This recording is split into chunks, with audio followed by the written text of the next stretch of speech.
इस कार्यक्रम के पुण्यार्जक हैं जयंती परिवार अलवर राजस्थान।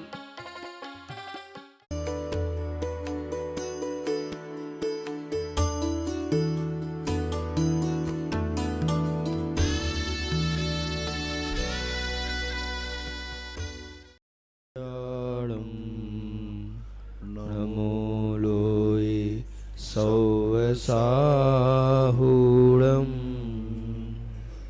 पंच परमेष्टि भगवान की जय हो। आचार्य श्री गुरुवर कुंद कुंद महाराज की जय हो। आचार्य श्री गुरुवर विद्यासागर महाराज की जय हो। परम पूज्य मुनि श्री 108 सुधा सागर जी महाराज की जय। सागर से बसंत जैन इनकी जिज्ञासा है। महाराज श्री के चरणों में नमोस्तु। महाराज श्री, सम्यक दर्शन द्रव्य है, गुण है या पर्याय है? कृपया स्पष्ट समझा। सम्यक दर्शन जो है गुण नहीं है, द्रव्य नहीं है, पर्याय है। क्योंकि यदि द्रव्य होता तो शाश्वत अविनाशी होता, और यदि गुण होता तो जीव के साथ उसका अविनाभाव संबंध होता। यानी द्रव्य तो त्रिकालिक है, हमेशा से त्रिकालिक रहा है। सम्यक दर्शन त्रिकालिक नहीं है, क्योंकि सम्यक दर्शन प्रकट होता है, और गुण है नहीं, क्योंकि अविनाभाव संबंध नहीं है। सम्यक दर्शन साधी शांत होता है। छह उपसम, उपसम सम्यक दर्शन, ये साधी शांत होते हैं। और छायक सम्यक दर्शन साधी अनंत भी होता है, क्योंकि यदि सिद्धों में अपन मान लेते हैं तो साधी अनंत मानना चाहिए। अहमदाबाद से अजय जैन की जिज्ञासा है। महाराज श्री के चरणों में नमोस्तु। महाराज श्री, जब भी हम मंदिर जी में किसी से विवेक की या शुद्धता की बात करते हैं, अभिषेक के संदर्भ में, जो कि आपके द्वारा प्रवचन और जिज्ञासा समाधान से पता चलता है, तो वो बात कोई मानता नहीं है, तो हमें क्या करना चाहिए और किस प्रकार उन लोगों को समझाना चाहिए? कृपया से। देखो, हर व्यक्ति की बात नहीं मान पाता। ना जाने दुनिया में कितने लोग हैं जिन्होंने भगवान की बात नहीं मानी, और तो क्या कहें, मारीच ने उनके अपने खुद आदिनाथ की बात नहीं मानी। तो जब आदिनाथ भगवान अपने पोते गृहस्थ अवस्था के और सामाजिक दृष्टि से वह एक सामान्य जीव था, आदिनाथ बहुत बड़े तीर्थंकर थे। जब आदिनाथ मारीच को नहीं मनवा पाए, तो तुम और हम किस खेत की मूली हैं?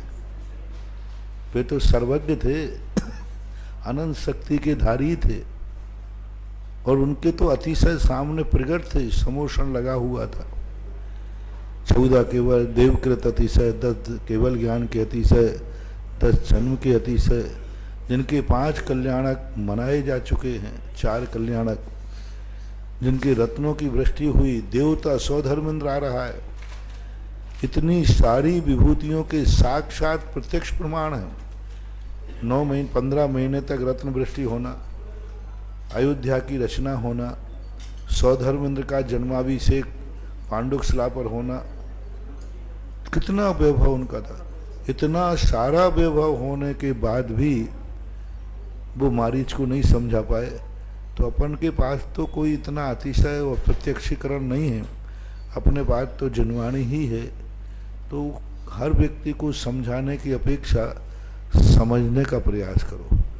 आज का युग समझाने का कम है, समझने का ज़्यादा है। हम लोग तो मात्र प्रवचन औपचारिक रूप से करते हैं।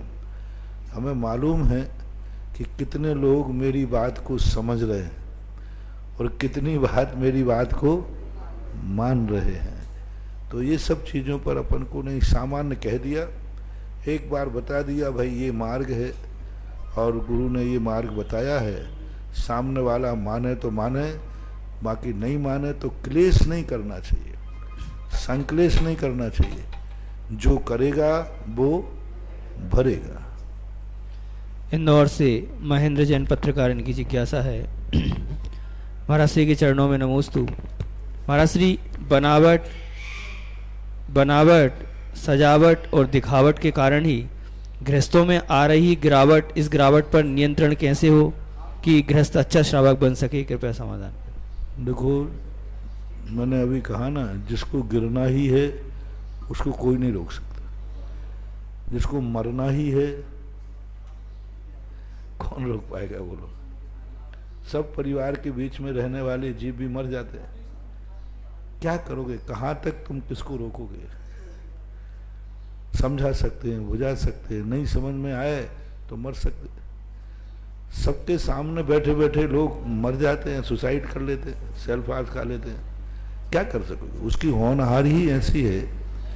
तो अपन को तो एक ही है, जो गिरावट हो रही है, बस एक संबोधन, उपदेश, बुझते हुए दीपक को हाथ लगा सकते हैं, लेकिन जिस दीपक में घी ही खत्म हो गया, अब हाथ लगाने से क्या फायदा? बात ही सही हो, घी उसमें भरा हुआ हो और जल रहा हो, तो हाथ लगाने से कभी बच जाता है। बचेगा ऐसा कोई नियम नहीं है, लेकिन बच सकता है।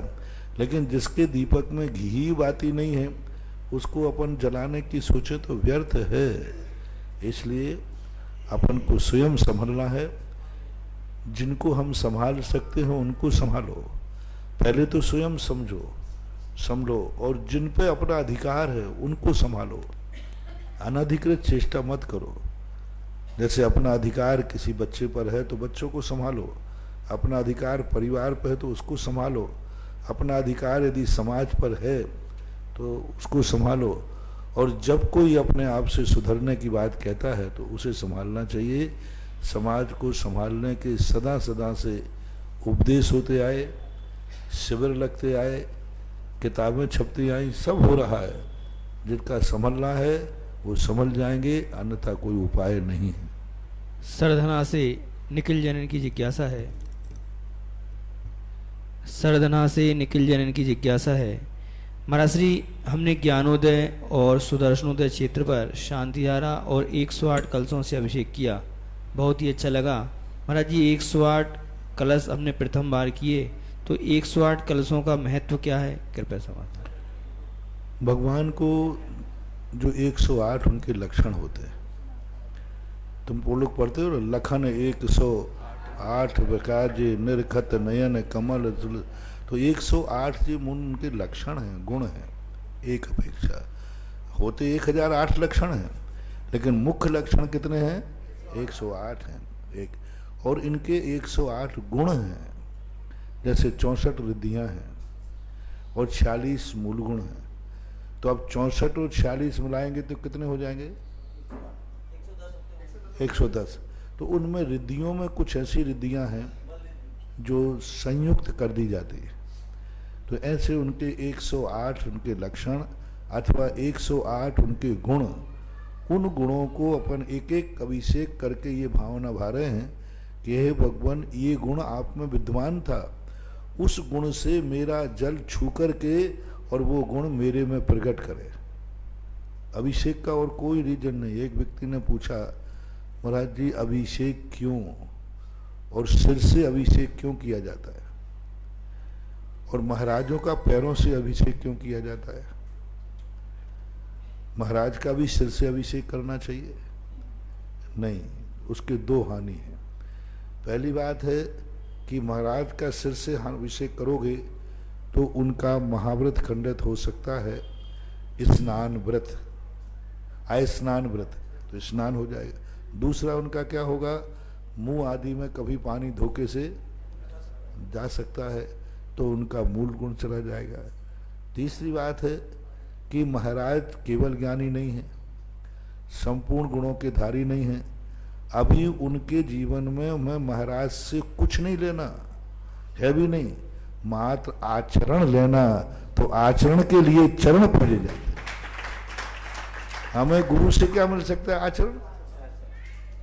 प्रत्यक्ष ज्ञानी तो वो है नहीं, आचरण ही मिल सकता है। तो आचरण के प्रतीक में हमें साधु के चरण धोते हैं। भगवान का अभिषेक क्यों करते हैं? पहली बात तो मूर्ति में उनका कोई व्रत तो टूटने वाला है नहीं, और उनको संपूर्ण गुण उनके अंदर द्रव्य गुण पर्यायों से भरपूर लबालब हैं। तो उनके संपूर्ण गुण मुझे प्रकट हों, इसलिए अपन अभिषेक करते हैं। अब एक एक रिद्धि का क्यों कि यह जल, जैसे हमने भावना भाई ओम ह्रीम अवधि ज्ञान बुद्धि रिद्धि अवधि ज्ञान बुद्धि रिद्धि प्राप्तेभ्यो नमः जलेन स्नपयामीति स्वाहा।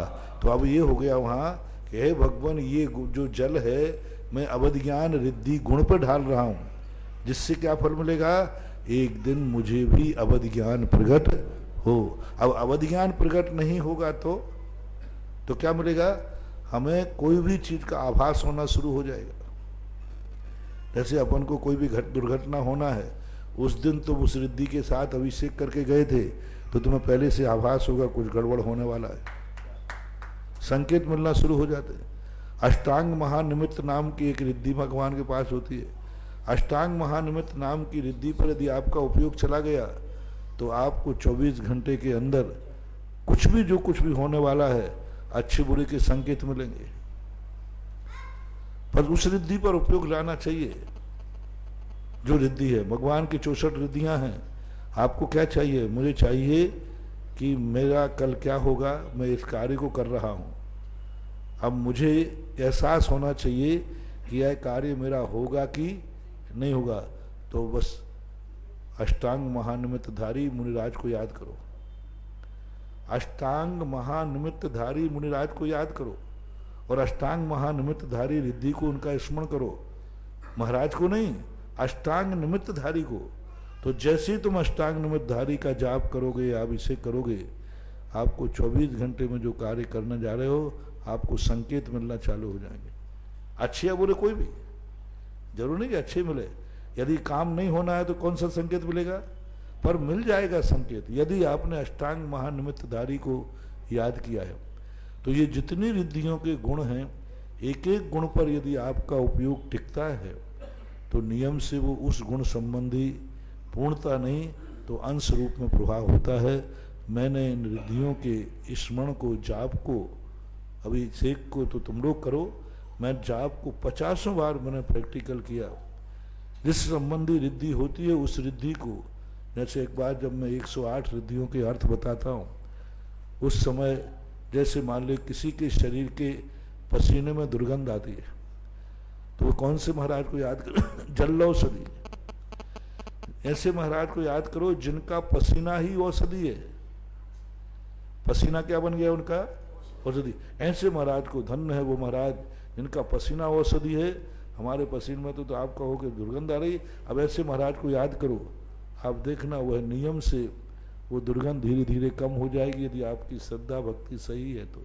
मल औषधि, मान लो किसी को गोष्ठी है, मल संबंधी बीमारी है, उसके भोजन पचता ही नहीं है तो मल्लौषधि नाम की रिद्धिधारी होते हैं। विप्रौषधि धारी मुनिराज होते हैं। तो इन मुनिराजों को जिनके पास जो गुण है उस गुण को हम हाईलाइट करें, चाहे वो अभिषेक के कलश के माध्यम से हो अथवा जाप के माध्यम से हो अथवा ध्यान के माध्यम से हो, उसी को हाईलाइट करें तो वो नियम से अपने आप में प्रभावकारी होता है और उसका प्रभाव पड़ता है। इसलिए ग्रस्त नाना समस्याओं से ग्रसित रहते हैं। इसलिए हमने 108 रिद्धियों का जो गुणों का अभिषेक करने की परंपरा आप लोगों को बताई है। नगीना हरियाणा से नरेश कुमार जन की जिज्ञासा है। महाराज श्री के चरणों में नमोस्तु। महाराज जी, 12 चक्रवर्ती, 9 नारायण, 9 प्रति नारायण, 9 बलभद्र, इनमें से जो नरक गए हैं, जिनके पाप अभी कटे नहीं हैं, वे हमारे पापों को क्षय कैसे करेंगे, कृपया समाधान करें। वो पापों का क्षय नहीं करेंगे। हमने अभी आखातीत के दिन गुणोदय में एक प्रवचन दिया कि कुछ लोग ऐसे मंगल होते हैं जो स्वयं पापी हैं, स्वयं अशुभ हैं, स्वयं दुख का फल भोग रहे हैं, लेकिन दूसरों के लिए मंगल है। जैसे हाथी, घोड़ा, त्रियन, बैल आदि। अब हाथी, घोड़ा त्रियंश है कि नहीं, वो तो अशुभ कर्म है लेकिन दूसरों के लिए मांगलिक है। पीला सरसों एक तुच्छ है, अचेतन है, लेकिन पीला सरसों हर मांगलिक कार्यक्रम में उपयोग में लेते हैं कि नहीं। कितनी वस्तुएं हैं जो स्वयं अपने आप में पाप कर्म के उदय में हैं लेकिन दूसरों के लिए मांगलिक बनते हैं। तो नारायण प्रति नारायण आदि जितने होते हैं ये चूंकि राजा है, वह आत्मा मांगलिक नहीं है, वो राज चिन्ह मांगलिक है। वो उससे पद से विभूषित वो पद मांगलिक है, व्यक्ति मांगलिक नहीं है। वो तो मान लीजिए जो जिसकी जो गति होना है वो होगी, लेकिन उस पद पर बैठ करके वह व्यक्ति मांगलिक है। भली वो दुर्गति जावे तो जावे, लेकिन वो जिन चिन्हों से युक्त है वे चिन्ह मांगलिक होते हैं। अब देखना, आप लोगों के यहाँ राजस्थान में एक परंपरा है नौला। बोले नौला रास्ता का निकल जाए तो शुभ मानते। अब वो नौला तो बेचारा भोजन के लिए निकला है, लेकिन आप लोगों ने उसको शुभ मान लिया। सांप निकल जाए तो अशुभ है। अब सांप कोई तुम्हारा अशुभ करने के लिए नहीं गया, उसको तो मालूम ही नहीं कौन आ रहा है। तो ये जो चीजें हैं अपने आप में, कुछ चीजें ऐसी होती हैं। बहुत नक्षातीत के दिन मंगल का ही एक प्रवचन आया था, बहुत महत्वपूर्ण प्रवचन था, कैसे कैसे मंगल हैं। इसलिए मंगल के लिए जरूरी नहीं कि वो अच्छा आदमी हो, जरूरी नहीं कि वो अच्छा आदमी हो। मान लीजिए कोई राजा शराबी है, मांसाहारी है, सब दुर्गुण है उसमें, व्यसनी है, लेकिन यदि वो राज चिन्ह के सहित है, यानी राज मुकुट पहने हुए है, राज मुद्रा है, तो उसका दर्शन भी मांगलिक होता है। राज मुद्रा मांगलिक होती है, तो इसलिए मानना चाहिए। केकड़ी से अरंजय सेठी इनकी जिज्ञासा है। नमोस्तु महाराज श्री। महाराज जी, सत्य क्या होता है? जो सत्य होता है वह जो बलवान आदमी बोलता है, क्या सत्य हमेशा जीतता है? लेकिन आज के समय तो सत्य को इस तरह से तोड़ मरोड़ कर पेश किया जाता है कि सत्य हार जाता है और असत्य जीत जाता है। ऐसा क्यों होता है? कृपया मार्गदर्शन। सत्य कभी हारते ही नहीं, उसमें कहीं ना कहीं असत्य की मिलावट है। सत्य कभी हारता नहीं। सत्य के कभी भी सूली पे चढ़ सकता है, लेकिन सत्यवान को सूली लग नहीं सकती। और सूली लग रही है तो नियम से उसमें कहीं ना कहीं असत्य की मिलावट है। तुम ये क्यों मानते हो कि सत्य में मिलावट अभी की है? आज कोई वर्तमान का सत्यवादी हरिश्चंद्र अतीत में कुछ गड़बड़ कर गया, जेल में जाकर के कोई धर्मात्मा हो गया, सत्य बोलता है, लेकिन पहले असत्य बोल चुका है। अब वो कहे महाराज जी आजकल मैंने सत्य बोलने का नियम ले लिया तो भी अदालत मेरी बात नहीं मान रही है। अरे भाई, तुम्हें अदालत इसलिए नहीं मान रही कि पहले असत्य के बल पर ही तो तुम्हें सजा मिली है। तो त्रिकालिक वर्तन देखना चाहिए। वर्तमान में यदि सत्य तुम्हारा द्रोहित हो रहा है, सत्य की उपेक्षा हो रही है, इसका अर्थ है कि आपने अतीत में कहीं असत्य का सहारा लिया था। वो असत्य इतना बलवान है कि तुम्हारे वर्तमान के सत्य को नकार रहा है। वो कहता पहले असत्य का निर्णय करो जो तुमने कल असत्य बोला था। आज तो मैं सत्य बोल रहा हूं, आज मैं सत्य बोल रहा हूं, तो कल आपको सत्य का फल मिलेगा, लेकिन कल जो आप असत्य बोल चुके हो पहले उसका फल भोगिए। इसलिए ये मत समझना कि सत्य को, आपने देखा कि बड़े बड़े धर्मात्माओं को भी संकट आते हैं। क्यों आए? क्या वर्तमान में वो अधर्मी हैं? पारसनाथ अधर्मी थे, रामचंद्र जी अधर्मी थे, सुकौशल महाराज अधर्मी थे, ये सब धर्मात्मा जीव थे। फिर इनको इतने बड़े धर्मात्मा होकर, इतने बड़े धर्मात्मा जिनके धर्म का कोई पार नहीं है, फिर उन पर संकट क्यों आ रहा है? फिर और अधर्मी जीत रहा है और धर्मी हार रहा है। तो ऐसा क्यों होता है? ऐसा होने का कारण एक ही है कि अतीत का स्थिति बनी रहती है। इसलिए सत्यवान का जो द्रोहित होते हैं, संकट आते हैं, तो कोई घबराने की जरूरत नहीं। मैं हमेशा तो आप लोगों को उदाहरण देता हूँ, पिक्चर होती है उसमें खलनायक और हीरो होता है। धर्मात्मा कौन होता है? हीरो। लेकिन पिटता कौन है? हीरो। पूरी पिक्चर में हीरो की क्या दुर्दशा होती है? जम के। और खलनायक क्या होता है? मौज मस्ती करता है, लेकिन अंत में क्या होता है?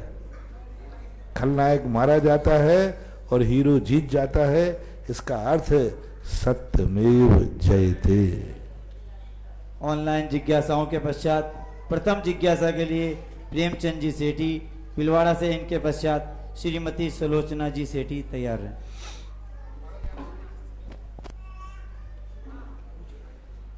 महाराज श्री नमो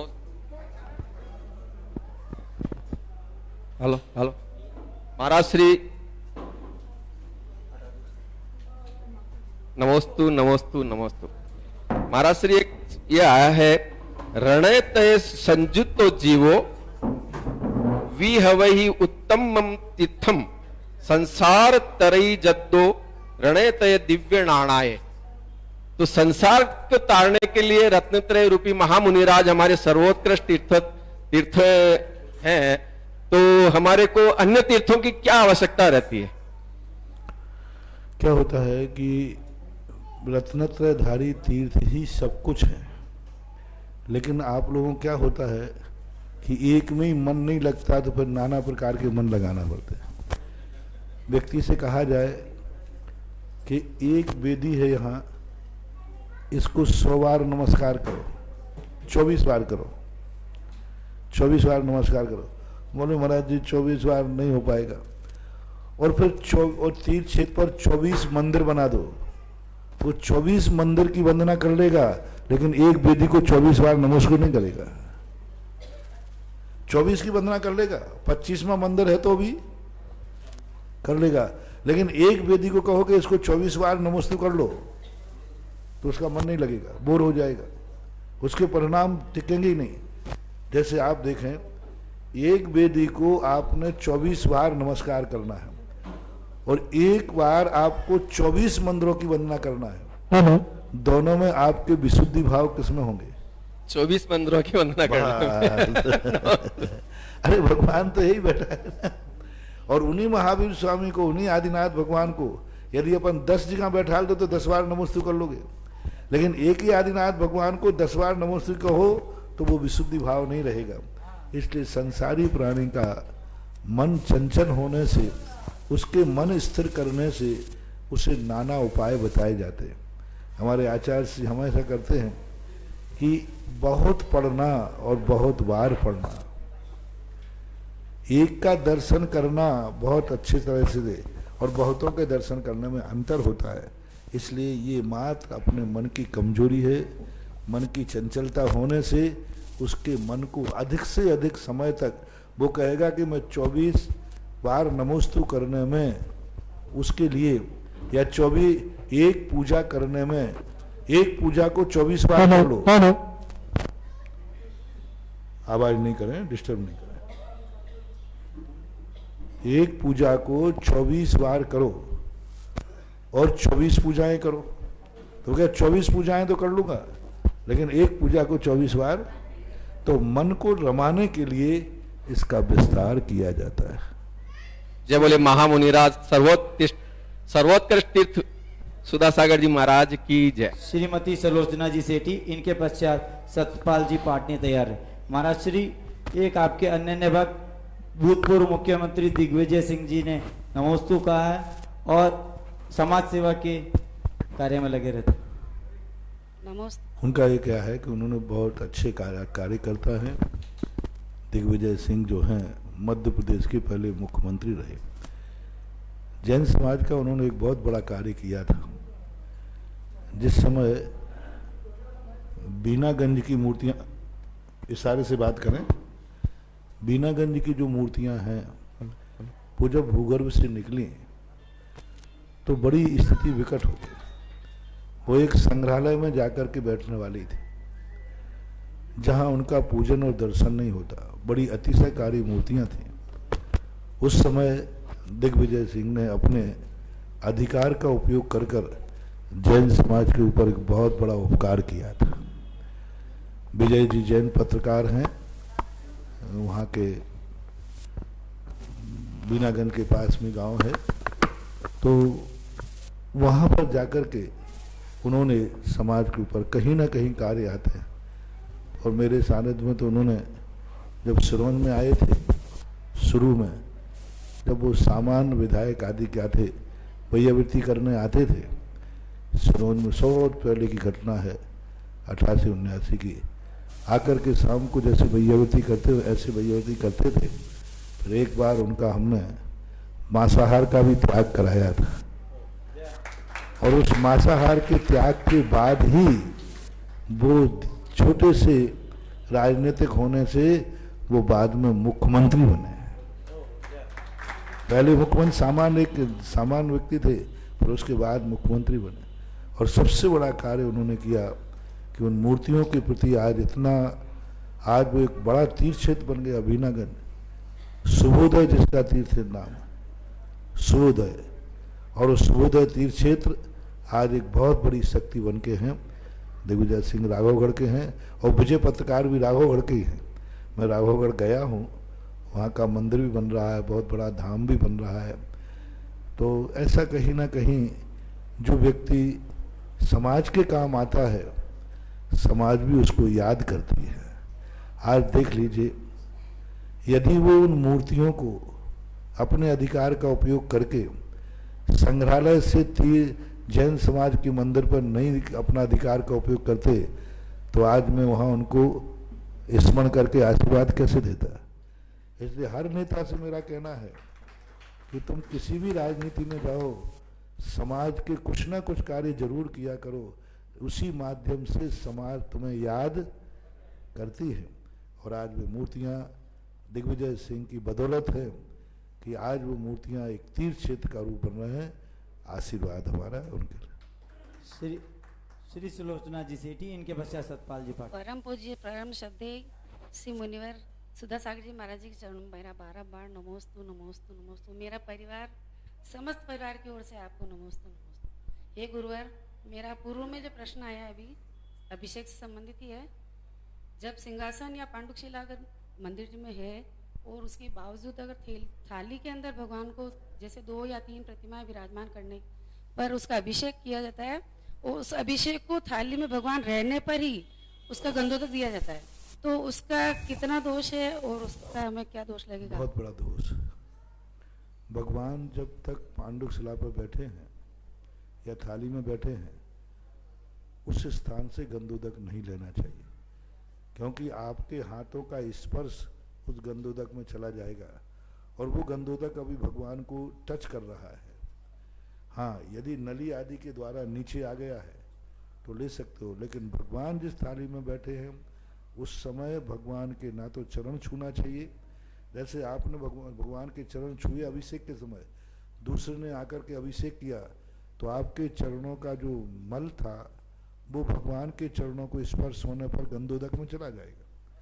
इसलिए भगवान का जब अभिषेक हो रहा हो, ना तो भगवान के चरण छुओ और ना ही जिस पांडुशिला पे भगवान बैठे हैं थाली में उसका गंधोदक नहीं लेना चाहिए। निकाल के अलग करके लो तो बात अलग है। अगला प्रश्न हो रहा है महाराज जी।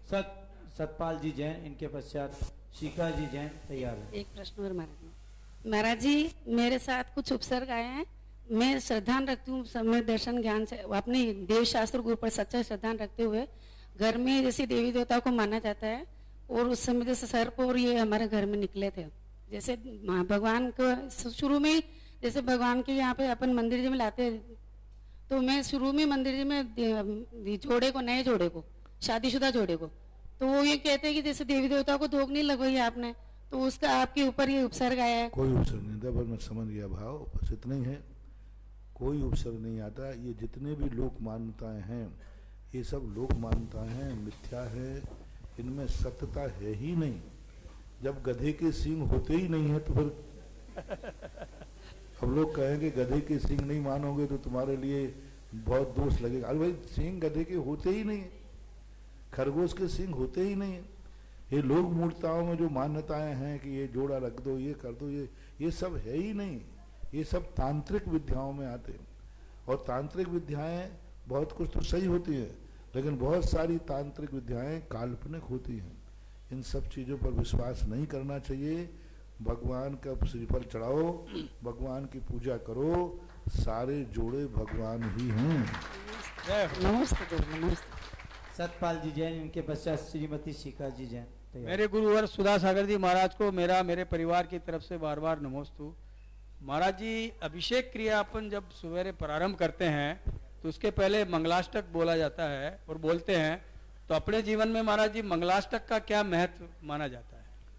मंगलाष्टक का इतना बड़ा महत्व होता है जितना अपने शरीर में सिर का महत्व होता है। First impression is last impression. बड़े बड़े आचार्य जो स्वयं मंगल रूप हैं वे भी मंगलाचरण करते हैं। जो स्वयं मंगल है सारे जगत के, कुंद कुंद भगवान सारे जगत के लिए मंगल रूप हैं, मंगल स्वरूप हैं, लेकिन वो भी जब कोई कार्य प्रारंभ करते हैं तो मंगल करते हैं।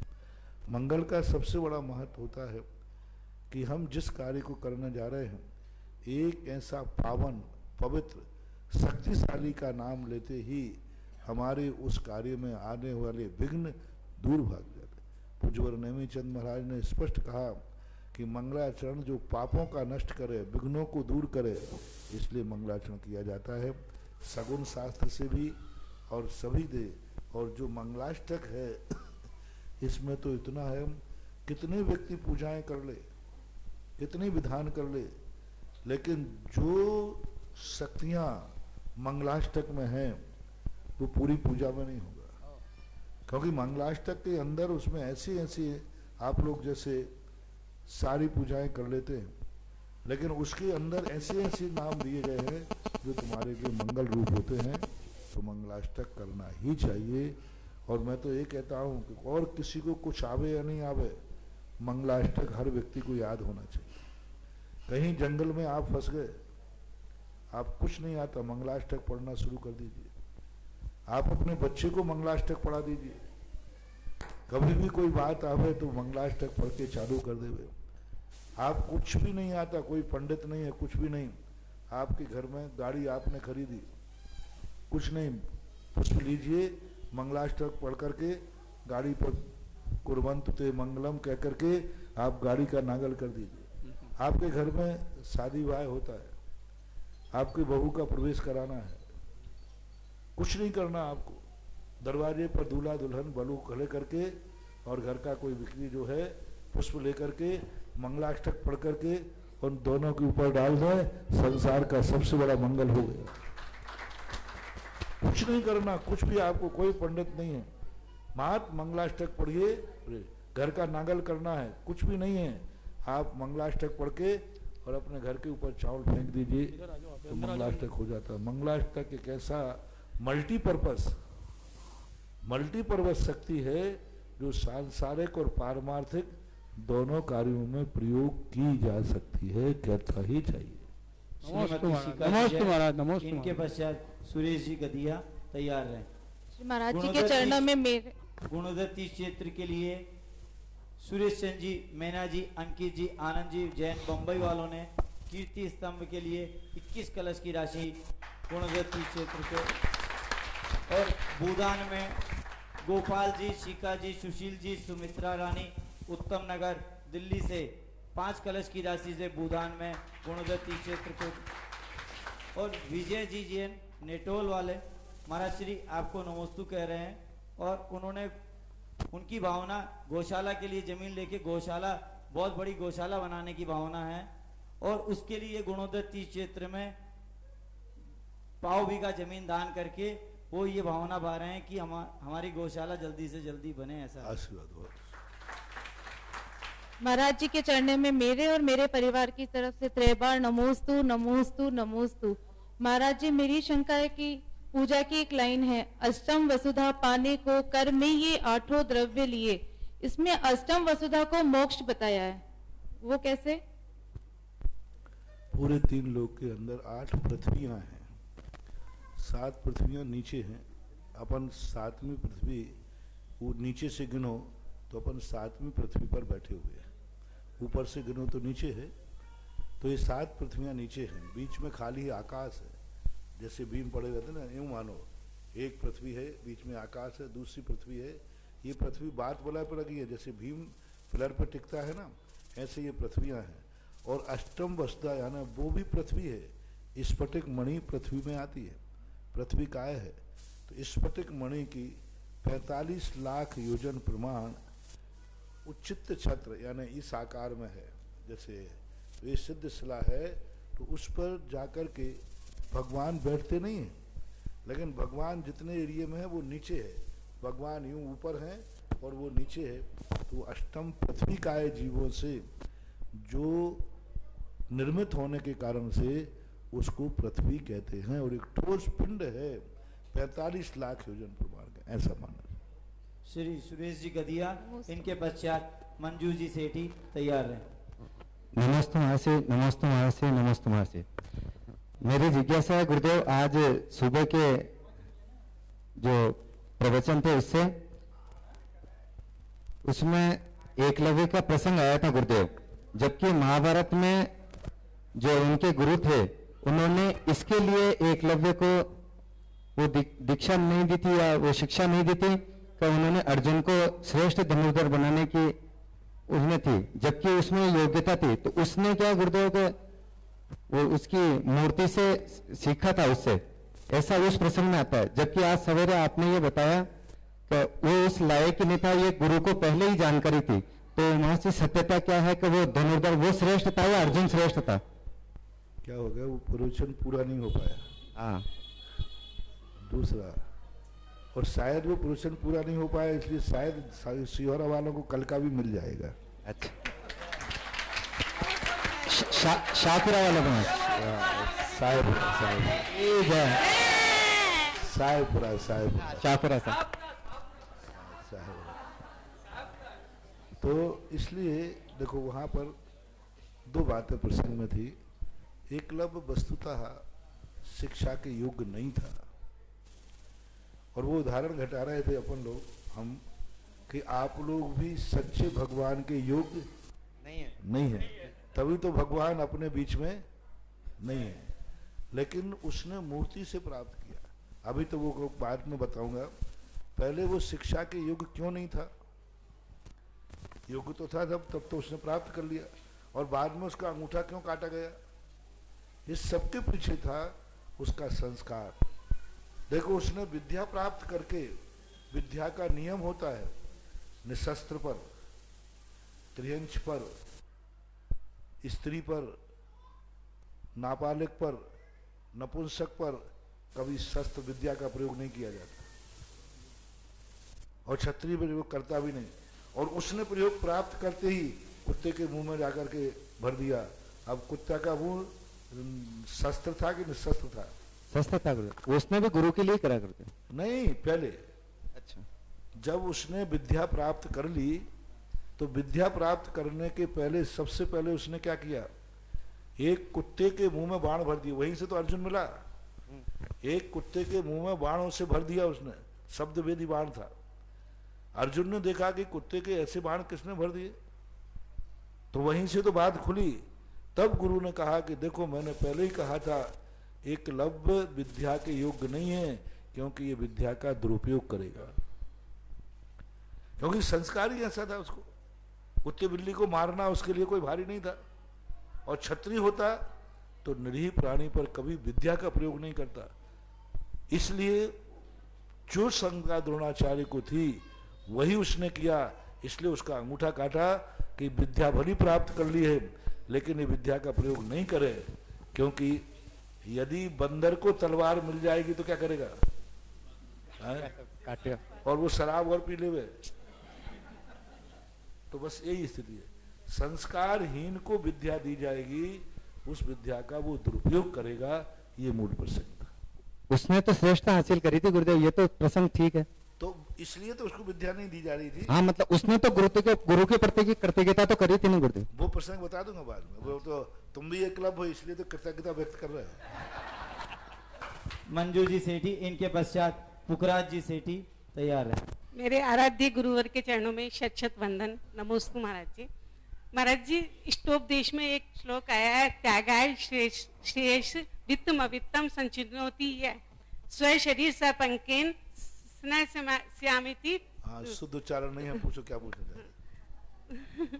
महाराज जी, इसमें जो त्याग के लिए जो दान किया जाता है तो वो गलत, मतलब उसको वो नहाने के बाद में वो कीचड़ में वापस विलुप्त होना। पूछो, प्रश्न नहीं सही है महाराज जी। इस श्लोक का अर्थ पूछना चाह रही हूँ मैं। त्यागाय शेषी वित्तम अवित्तम संचिनोति है स्व शरीर पंकेन स्ना श्याम्यपिति। तो इसमें संदेह क्या है आपको? इसमें ये, इसका अर्थ यह है कि त्याग के लिए जो दान किया जाता है, त्याग के लिए जो कमाई आय की जाती है, मतलब धन एकत्रित किया जाता है, वो गलत कैसे? मतलब समझ गया मैं, वहाँ गलत सही है। दान के लिए कोई, स्नान के लिए कोई कीचड़ लगा रहा है। हाँ, स्नान से बोले कीचड़ क्यों लगा रहे हो? बोले उसके बिना स्नान नहीं कर पाऊंगा। तो स्नान के लिए कभी कीचड़ नहीं लगाया जाता है, कीचड़ लग जाता है तो स्नान किया जाता है। वहाँ यही है कि हम दान के लिए ही मात्र संग्रह कर रहे हैं। क्यों कर रहे हो? व्रत लो ना, त्याग करो। त्याग श्रेष्ठ है दान की अपेक्षा। दान तो इसलिए करना पड़ता है कि हमने कीचड़ लगा लिया, पाप कर लिया, आरंभ कर लिया। कोई व्यक्ति कमा रहा था, बोले क्यों कमा रहा है? बोले टैक्स देने के लिए, जिससे सरकार चलती जाए। कोई कमाता क्या? अब कमा लिया है तो टैक्स देना। बस यही है कि दान के लिए मत कमाओ, कमाते हो तो दान जरूर देना चाहिए, ये अर्थ है।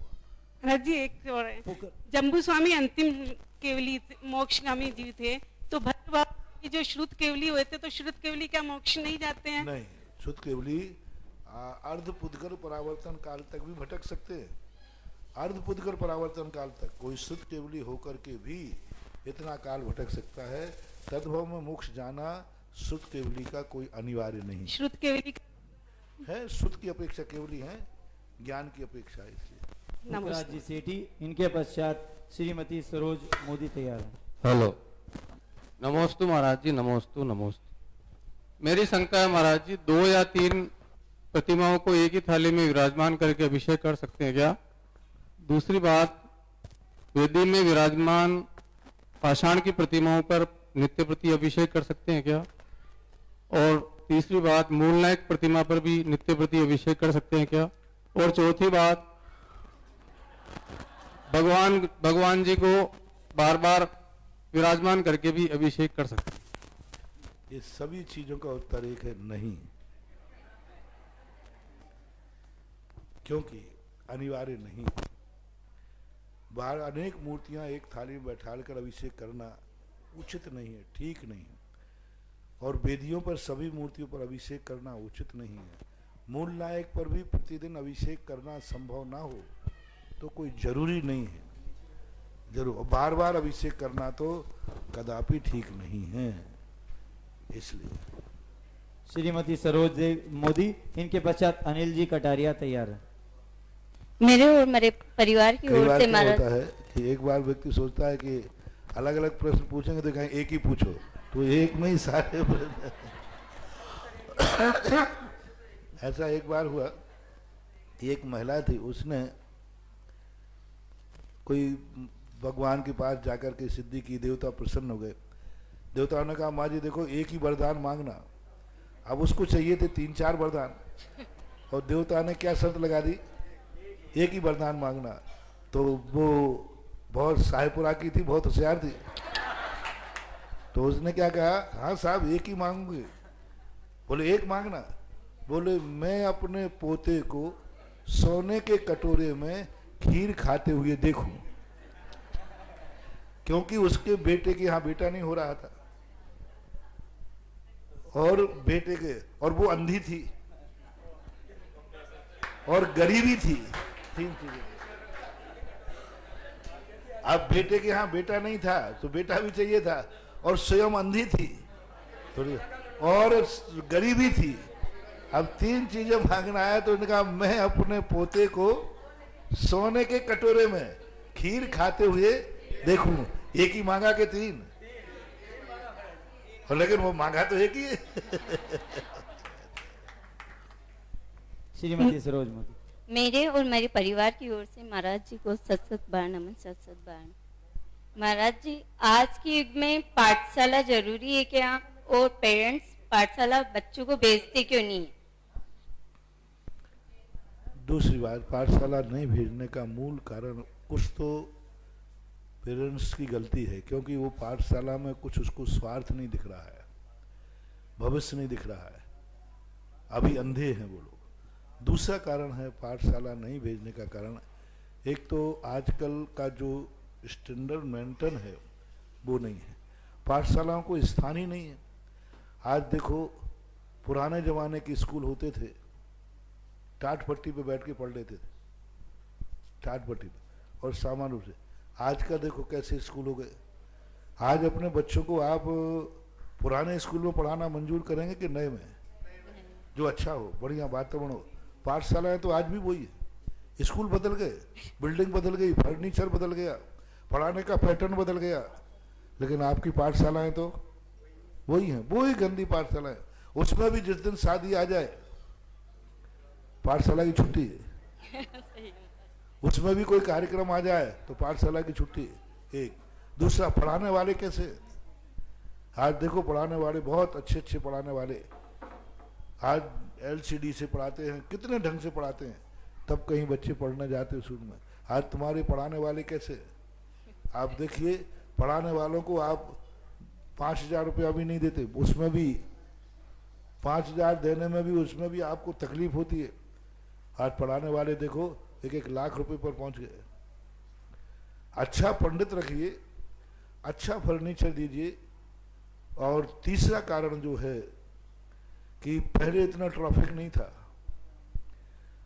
और पहले संयुक्त परिवार थे। ट्रैफिक नहीं होने से बच्चा घर से जाता था, मंदिर चला जाता, वापस आ जाता। आज घर से बाहर बच्चे को भेजना खतरा है, इतना ट्रैफिक हो गया। पहले स्कूल लोग पैदल जाते थे, आज बाजू में भी थोड़ी दूर स्कूल है तो ऑटो रिक्शा लेने आता है, ऑटो रिक्शा बैठकर भेज देते, जिससे लोग निश्चिंत है, ऑटो वाला ले जाएगा और ऑटो वाला छोड़ जाएगा, क्योंकि सिंगल परिवार है, इसलिए उसको भेजने जा नहीं सकते।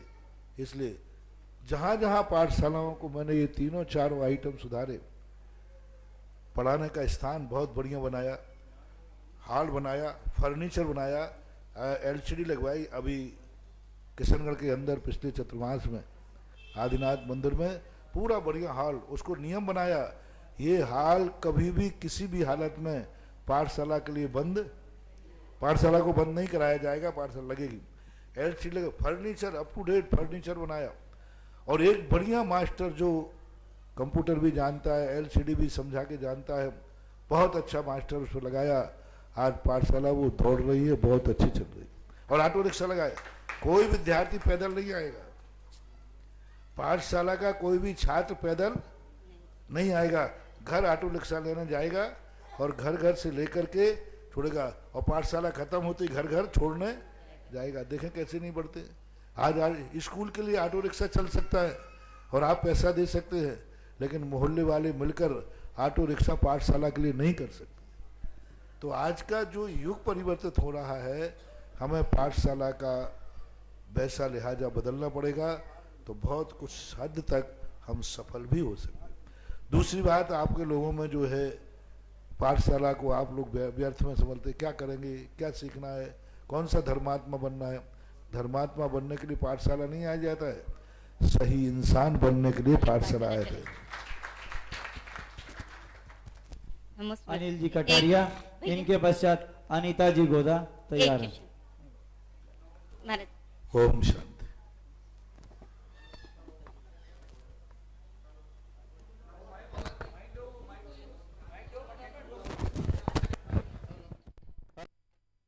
नमोस्तु महाराज जी, नमोस्तु नमोस्तु नमोस्तु। आपके मार्गदर्शन से भिन्न भिन्न शहरों में Maharaj ji Jain secondary, higher secondary school संचालित हो रहे हैं। इन विद्यालयों में अपने जैन विद्यार्थी भी पढ़ते हैं और इन विद्यालयों में से अच्छे मार्क्स व अच्छे संस्कार लाकर विद्यार्थी समाज का व अपने परिवार का नाम रोशन कर रहे हैं।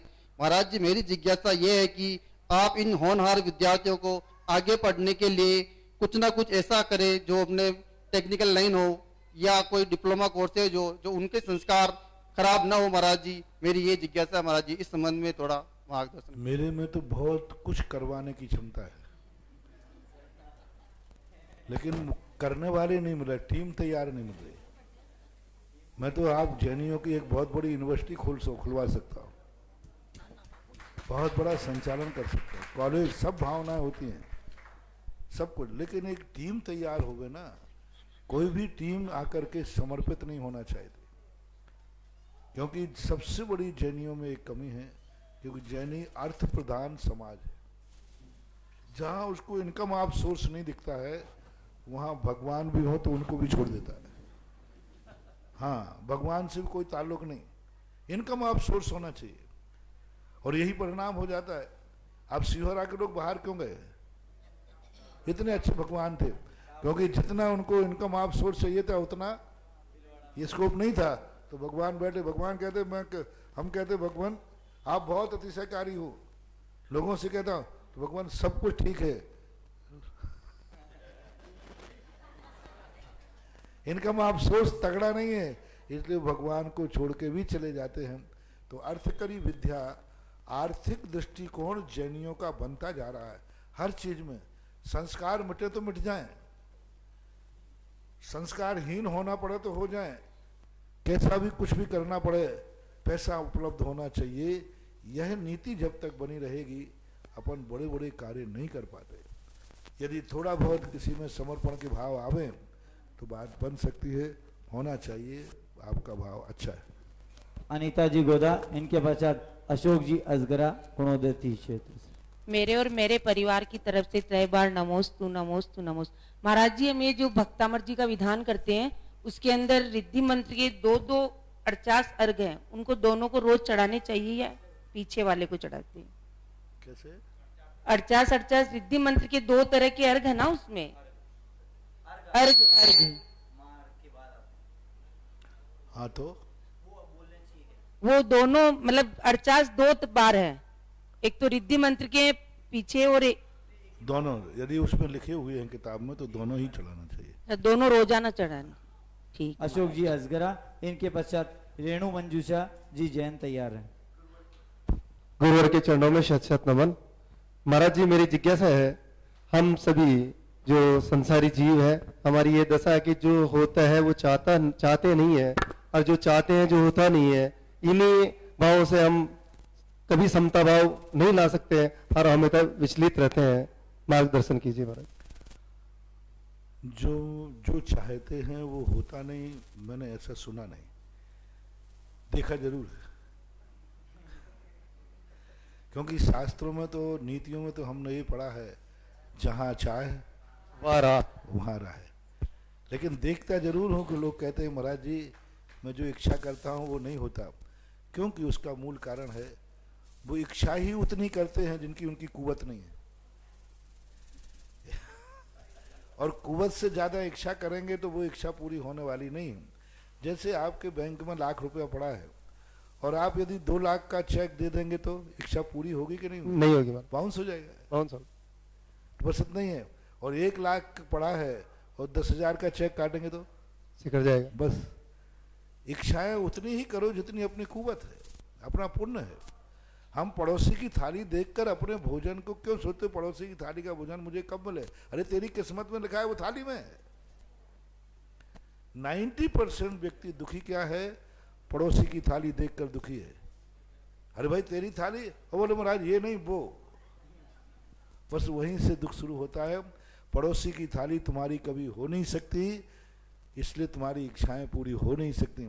और यदि ये मान ले कि मेरी किस्मत में, मेरी थाली में जो भोजन है यही मेरा है, यही मेरी भूख मिटाएगा, तो उसकी इच्छा पूरी हुए बिना रह नहीं सकती।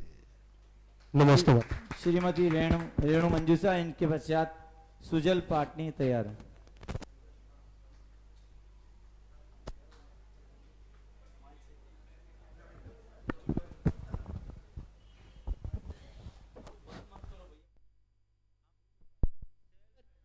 गुरुवर के चरणों में मेरा व मेरे परिवार की ओर से शत शत नमन।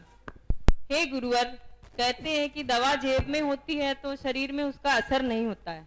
आज मोबाइल के युग में व्हाट्सएप के ऊपर अच्छे अच्छे सुविचार आते हैं, बहुत ही सुंदर विचार आते हैं, लेकिन हम उनको पढ़ते हैं और फॉरवर्ड कर देते हैं और अपने हृदय में उनको फॉरवर्ड नहीं। ऐसा क्या करें कि उन सुविचारों को हृदय में फॉरवर्ड करें? कोई भी अच्छी बात को फॉरवर्ड जब भी करना चाहिए, पहले स्वयं उसका अनुकरण कर लेना चाहिए, स्वयं स्वीकार कर लेना चाहिए। जब अपने जीवन से बाहर हो तो फिर दूसरे के लिए भी फॉरवर्ड कर देना चाहिए। क्योंकि कभी कभी क्या होता है, व्यक्ति स्वयं अच्छे कार्य करने में असमर्थ होता है, लेकिन वो दूसरे के लिए प्रेरणा देता है, दूसरे के लिए प्रेरणा, भाई आप करिए, मैं तो नहीं कर पा रहा हूं। हरिवंश पुराण के अंदर आया कि कृष्ण जी जब द्वारका में अग्नि लगी तो सब इसे कहने लगे कि जाओ, मैं तो दीक्षा नहीं ले पा रहा हूँ, आप सब लोग दीक्षा ले लो। तो कभी कभी ऐसा होता है कि कोई अच्छे कार्य स्वयं नहीं कर पाता है, लेकिन वो सोचता है कि मैं भली नहीं कर पाऊँ, लेकिन दूसरा करना चाहे तो करे।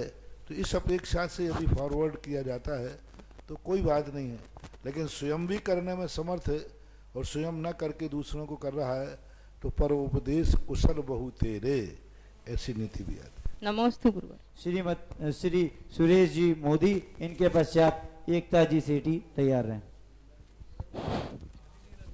नमोस्तु गुरुदेव, नमोस्तु गुरुदेव, नमोस्तु। मेरा शंका ये है महाराज जी कि 6 द्रव्य होते हैं और उन सब में उत्पाद, व्यय, ध्रुव, ये तीनों रहती है हर, ये किस रूप में ये बताने की कृपा करें। क्योंकि प्रत्येक द्रव्य कोई ना कोई परिणमन करता है। जैसे जीव द्रव्य है, नाना प्रकार के परिणाम करता है, तो परिणमन हो ही रहा है, देखने में आता है। अपन ने कोई परिणाम किया, अभी जिज्ञासा का परिणाम है, अभी खत्म होते ही दूसरा परिणाम आ जाएगा। पुद्गल में अपन देखते हैं नया पुराना होता है।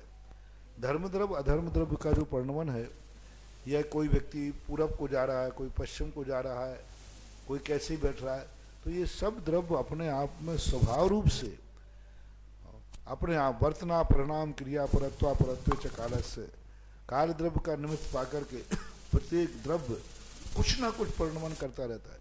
यदि परिणमन नहीं होगा तो वस्तु का अस्तित्व का अभाव हो जाएगा, क्योंकि कुटस्थ वस्तु सतरूप नहीं हो सकती और क्षणिक वस्तु भी सतरूप नहीं हो सकती।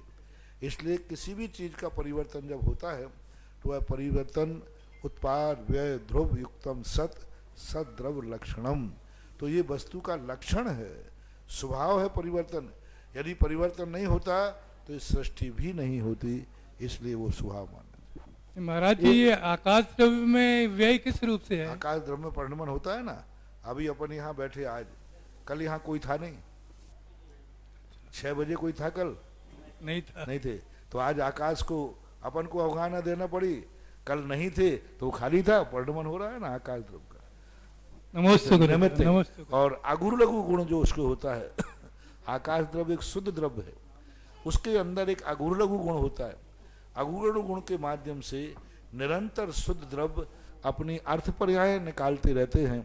और आकाश का जो लक्षण है अवगाहना, तो अवगाहनत्व जो लक्षण है, उस अवगाहना के कारण से नाना द्रव्यों को अवगाहन दे रहा है। कोई द्रव्य अभी आया है, कोई द्रव्य वहां से खाली करेगा, तो उसके अवगाहन रूप में परिणमन निरंतर चलता रहता है। ऋतु जी सेठी, नमस्ते गुरुदेव, नमस्ते गुरुदेव। सीमा जी जैन तैयार है। ऋतु जी सेठी।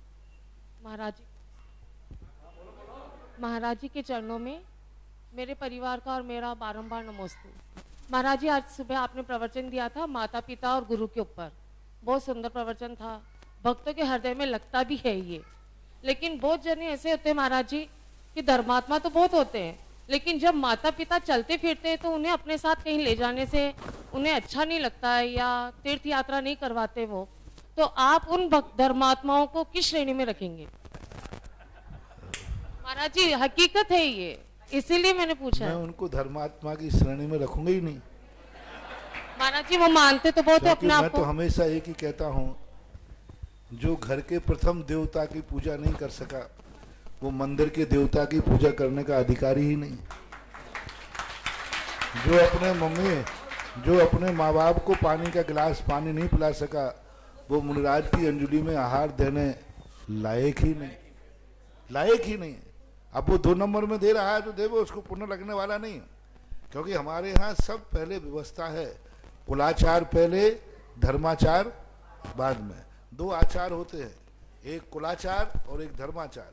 कुलाचार का अर्थ होता है जो कुल की परंपराएं हैं उनका एक निर्वाह करे, माता पिता के प्रति उसको शर्म आती है या साथ नहीं रखता है, ये उसका दुर्भाग्य है। आज नहीं कल जब उसका बेटा भी यही कहेगा पापा, तब उसको अपने पापा याद आएंगे। लेकिन जब तक सब कुछ लुट गया होगा फिर पापा को याद करने से कोई फायदा नहीं होगा। कार्यक्रम के पुण्यार्जक थे जयंती परिवार, अलवर, राजस्थान।